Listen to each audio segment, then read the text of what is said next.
আনারস, আনারসের ইংরেজি নাম পাইনাপেল। দেখেন 5-6টি আনারস মিলে একটি যমজ আনারস তৈরি হয়েছে, সেটি কেটে খাচ্ছে। আর এগুলো হলো কমলা লেবু, কমলা লেবুর ইংরেজি নাম হলো অরেঞ্জ। এই যে দেখেন। এখন দেখব আমরা টমেটো, ইংরেজি নাম টমেটো।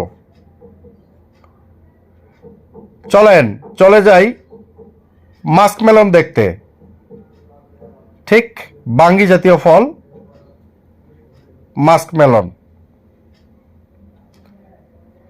এটিও তাই পেপিনো মেলন।